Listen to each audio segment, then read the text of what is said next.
Assalamualaikum warahmatullahi wabarakatuh. Semangat pagi. Materi seni kita pada hari ini adalah tentang naskah. Kali ini kita akan membahas tentang pengertian naskah, struktur naskah drama atau teater, bagaimana tata cara penulisannya, kemudian jenis-jenis naskah dan juga fungsi naskah. Oke, mari simak materi berikut ini. Naskah adalah bentuk tertulis ataupun lisan dari suatu drama yang berbentuk karangan yang berisi cerita berupa percakapan atau dialog dengan bahasa lisan yang komunikatif. Naskah sendiri dibuat dengan tujuan untuk dipentaskan di atas panggung. Naskah merupakan hal yang penting dalam pementasan drama atau teater, khususnya teater modern. Sebelum dipentaskan, naskah harus ditafsirkan oleh semua unsur pendukung pementasan. Nah, proses penafsiran naskah ini dipimpin oleh sutradara. Dalam mempelajari naskah, ada beberapa hal yang harus diperhatikan, antara lain nada dasar naskah. Apakah cerita dalam naskah itu merupakan cerita sedih atau cerita gembira? Kemudian, durasi waktu pementasannya berapa lama? Lamanya waktu latihan atau persiapan pementasan? Kesanggupan kelompok mementaskan naskah tersebut? Bagaimana dengan tingkat kesulitan naskah? Bagaimana teknik penggarapan naskah? Kenapa alasan kalian memilih naskah tersebut? Dan berapa biaya yang diperlukan untuk mementaskan naskah tersebut? Naskah merupakan hal yang penting selama proses latihan dan pementasan drama atau teater. Oleh karena itu, pemahaman yang menyeluruh tentang naskah sangat diperlukan. Naskah berhubungan erat dengan para pendukung pementasan. Di antaranya, 1. Hubungan naskah dengan produser. Produser dapat memberikan pilihan naskah kepada sutradara. Selanjutnya, produser membuat perkiraan kebutuhan dana sesuai naskah yang dipilih oleh sutradara.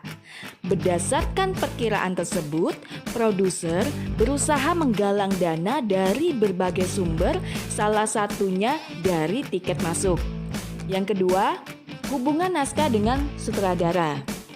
Sutradara merupakan unsur teater yang harus memahami naskah dengan sangat baik karena ia bertugas menafsirkan isi naskah. Sutradara yang kreatif mampu mewujudkan cerita dalam naskah menjadi cerita yang hidup di atas panggung. Wih, keren kan? Melalui kerja sutradara, maksud pengarang dapat disampaikan kepada penonton. Nah, yang ketiga itu adalah hubungan naskah dengan para pemain. Pemain bertugas memahami tokoh cerita dalam naskah. Dengan diarahkan oleh sutradara, pemain berusaha mewujudkan tokoh dalam naskah menjadi tokoh nyata di atas panggung. Keempat, hubungan naskah dengan para kerabat panggung. Siapa kerabat panggung? Kerabat panggung itu adalah penata pentas, penata cahaya, penata properti, penata musik, penata busana, dan penata rias. Mereka melaksanakan tugasnya masing-masing berdasarkan naskah. Para kerabat panggung mewujudkan tuntutan yang diminta dalam naskah dengan arahan sutradara. Selanjutnya adalah tentang struktur naskah drama atau teater. Berikut ini ada beberapa langkah dasar untuk menulis naskah. Ada 4 langkah awal. Yang pertama, menentukan tema. Yang kedua, menetapkan premis. Yang ketiga, menyusun plot atau kerangka adegan. Dan yang keempat adalah menulis sinopsis. Yuk kita bahas satu-satu. Yang pertama adalah tema. Tema merupakan ide, gagasan, atau pikiran utama suatu naskah teater. Tema merupakan hal yang paling dasar sebelum kita memulai proses menulis. di mana kita menentukan pikiran dasar atau pokok pikirannya. Tema biasanya hanya terdiri dari 1 sampai 2 kata saja. Misalnya pendidikan, kemiskinan, perlawanan, kenakalan remaja, dan lain-lain. Yang kedua, premis. Premis merupakan sebuah kalimat yang menggambarkan secara umum tentang cerita yang akan disampaikan, tapi lebih spesifik dibandingkan dengan tema. Misal, seorang pemuda yang mencari ibunya yang meninggalkannya di panti asuhan. Nah, ini yang kemudian menjadi semacam panduan utama dalam menulis naskah. Yang ketiga, alur atau plot. Plot merupakan jalinan cerita atau kerangka cerita dari awal hingga akhir. Plot itu tidak datar, tetapi mengalami perkembangan dalam tahapan-tahapan tertentu. Plot berkembang dalam 5 tahap, yaitu 1. Tahap eksposisi atau pelukisan awal. Pada tahap eksposisi, pembaca mulai diperkenalkan dengan tokoh-tokoh drama dengan karakternya masing-masing. Kedua, konflik. Mulai terjadi konflik atau pertikaian kecil pada dirinya dan dengan orang lain. 3. Komplikasi. Konflik mulai berkembang semakin banyak dan semakin rumit. 4. Klimaks. Klimaks merupakan titik puncak pertikaian atau konflik tetapi belum ada penyelesaian. Kelima, resolusi. Resolusi merupakan tahap penyelesaian atau berakhirnya konflik yang merupakan tahapan penyelesaian masalah. Masalah dapat berakhir sedih atau sad ending atau berakhir gembira atau happy ending. Tapi kalau penonton biasanya suka dengan akhir yang happy ending dibandingkan dengan sad ending, termasuk saya sendiri. Saya paling suka kalau akhir dari cerita itu adalah happy ending karena akan membuat kita menjadi lebih bahagia. Yang keempat, sinopsis. Sinopsis adalah gambaran cerita secara keseluruhan yang ditulis dengan menggunakan bahasa yang menarik, lugas, dan tidak bertele-tele. Selain sebagai panduan penulis, sinopsis juga digunakan sebagai penghantar cerita kepada pihak-pihak yang membutuhkan gambaran umum cerita, bisa produser, sponsor, ataupun kurator. Selanjutnya kita akan membahas tentang jenis-jenis naskah. Menurut Pamusuk MSP dalam buku Pintar Penyuntingan Naskah menyebutkan ada 6 jenis naskah yang dikenal di dunia penerbitan. Yang pertama adalah naskah spontan. Naskah spontan ialah naskah yang dikirimkan penulis kepada penerbit untuk kemudian penerbit mempertimbangkan terbit atau tidaknya. Misalnya, kamu punya naskah novel sastra yang kamu tulis sendiri, kemudian kamu mengirimkannya kepada penerbit. Nah, inilah yang disebut dengan naskah spontan. Yang kedua adalah naskah pesanan. Namanya juga pesanan. Jadi sederhananya seperti ini.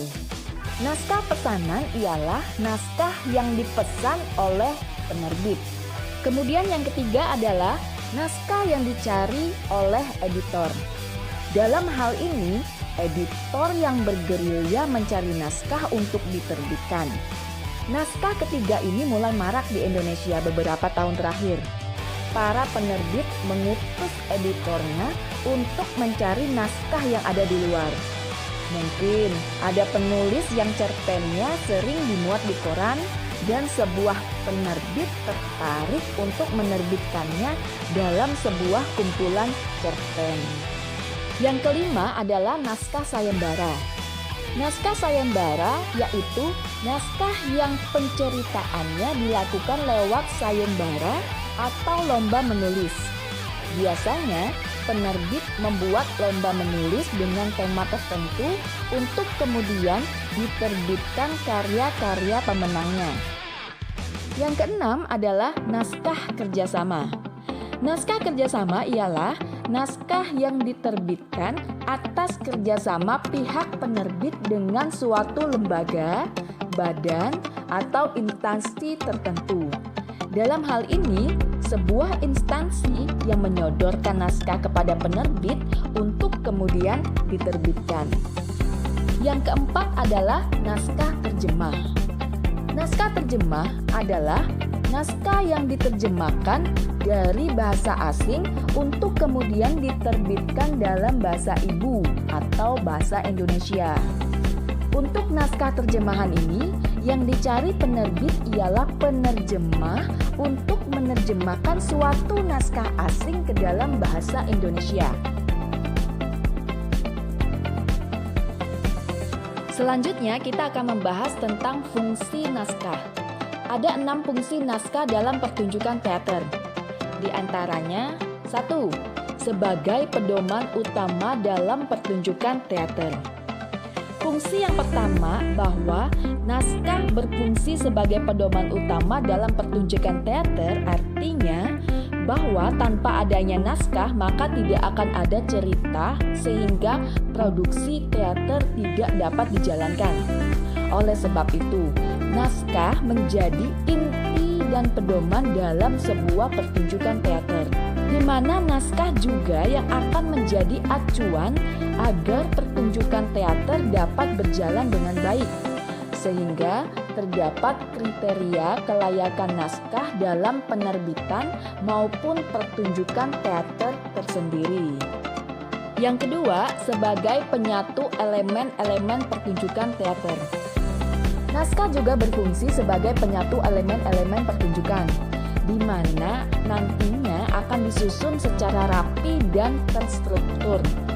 Beberapa contoh elemen pertunjukan teater diantaranya seperti nama para pemain dan staf, latar tempat, suasana, kostum, hingga watak tokoh dan lain sebagainya.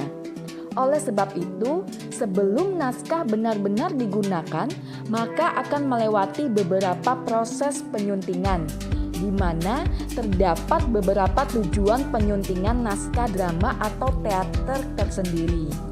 Fungsi ini juga menjadi alasan mengapa naskah menjadi pedoman utama dalam pertunjukan teater. Yang ketiga, sebagai pedoman para tokoh. Pada dasarnya, naskah akan berisi adegan-adegan yang akan diperankan oleh para tokoh terpilih yang telah tersusun secara rinci. Fungsi ini sendiri bertujuan agar para tokoh memiliki tujuan utama yang sama sesuai dengan alur cerita dalam pertunjukan cerita. Naskah juga dijadikan sebagai suatu alat bantu percakapan atau komunikasi interpersonal maupun sarana bagi para tokoh untuk dapat memahami serta mendalami peran masing-masing dengan lebih mudah. Yang keempat, sebagai pedoman alur cerita. Selain sebagai pedoman bagi para tokoh, naskah dalam pertunjukan teater juga berperan penting sebagai pedoman alur cerita.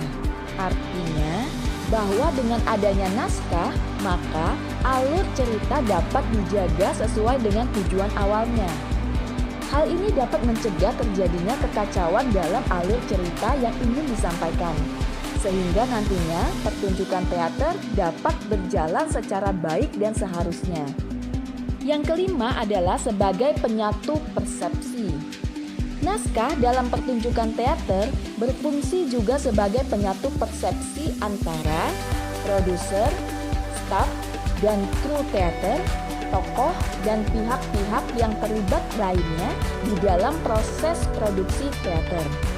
Hal ini disebabkan karena apabila terdapat persepsi yang tidak sama, maka secara otomatis tujuan yang ingin dicapai pun juga tidak akan sama.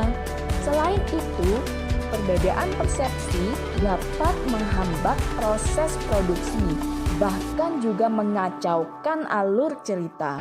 Oleh sebab itu, perbedaan persepsi tersebut akan disatukan di dalam suatu naskah secara ringkas dan padat, sehingga proses produksi pertunjukan teater dapat berjalan dengan baik. Yang keenam, memudahkan penonton menerima isi atau cerita dari pertunjukan teater. Fungsi naskah dalam pertunjukan teater yang terakhir adalah bahwa naskah berfungsi juga untuk memudahkan penonton dalam menerima isi atau cerita dari pertunjukan yang ingin disampaikan. Fungsi ini tentunya juga tidak dapat lepas dari kode etik dalam penyusunan naskah dan juga fungsi-fungsi lainnya yang telah dijelaskan sebelumnya. Ketika fungsi naskah dapat dijalankan dengan baik, maka pertunjukan teater dapat berjalan dengan baik pula, sehingga dapat berdampak pada kepuasan penonton terhadap cerita yang dipertunjukkan nantinya. Oke, sampai di sini pembahasan saya tentang naskah. Saya berharap kalian dapat memahaminya dan mendapatkan ilmu yang bermanfaat pada kesempatan kita kali ini. Saya akhiri, wabillahi taufiq wal hidayah. Wassalamualaikum warahmatullahi wabarakatuh.